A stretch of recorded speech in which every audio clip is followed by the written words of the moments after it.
We are here as part of the 4IR interviews with Jamil Qureshi, human development psychologist.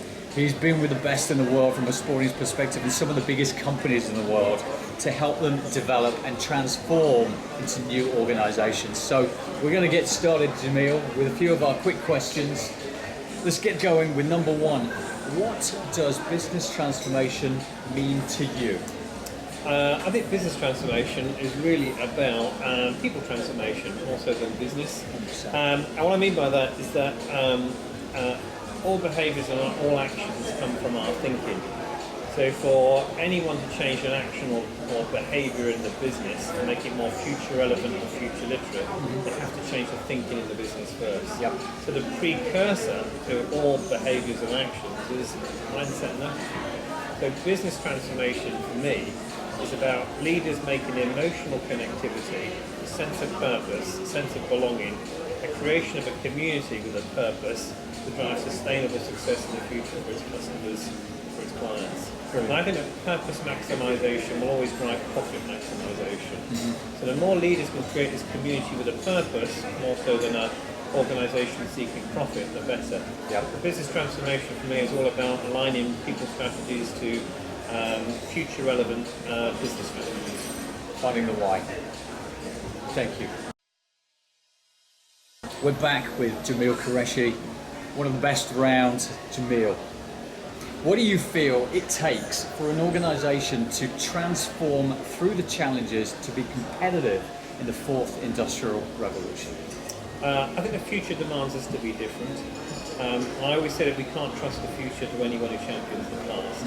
The key with all of this is to challenge ourselves and challenge other people in regard to the world in which we're living in, or believe that we're living in. So I think for transformation to take place, to ensure that the company is sustainably successful in a changing world, pace of change internally must match the pace of change externally. That's an agile, open-minded organisation which creates communities based upon deploying resource to opportunity, deploying thinking to strategy, and that strategy which is changeable to make sure it's aligned to customer needs. Great, thank you. We're back here with Jamil Qureshi. Jamil, if you could start with a clean sheet of paper, your own company, what kind of culture would you install in that organisation? That's a very good question, isn't it? I think that it's all about creating a community with a purpose. What I mean by that is that at the moment communities are outperforming hierarchies and bureaucracies when it comes to maximising human performance.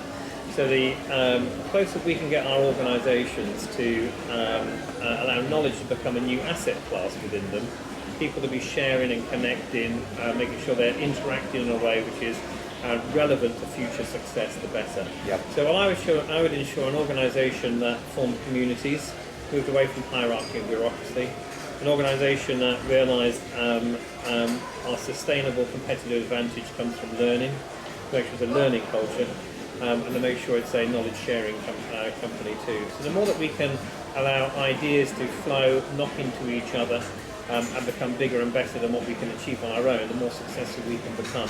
I think that when it comes to ideas, 1 and 1 does make 1. You put 2 drops of water together, it makes 1 drop of water.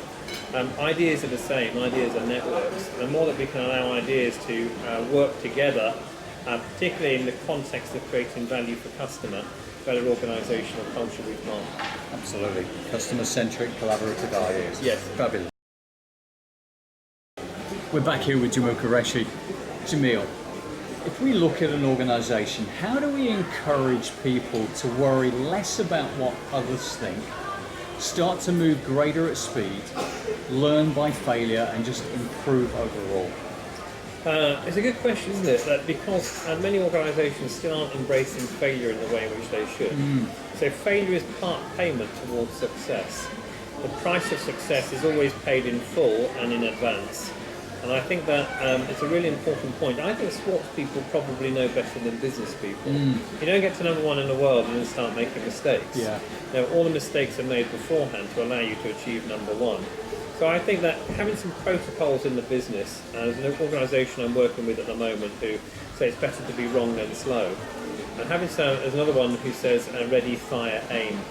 And I think that having protocols as a way of thinking, which enables a way of doing, probably the way to get people to think in the context of accepting failure. Many organisations won't celebrate their failures. It's important to do so because we're closer to success. And I think that people can fail, it doesn't make them a failure. People can make mistakes, it doesn't make them a mistake. And as leaders and business owners, we need to detach the action from the person to enable the best learning to take place when people do make these mistakes and do indulge in failures. So if we can create a culture based upon learning from failure, we have more opportunity to understand what's right about our business and the way forward. Absolutely. Great, thank you.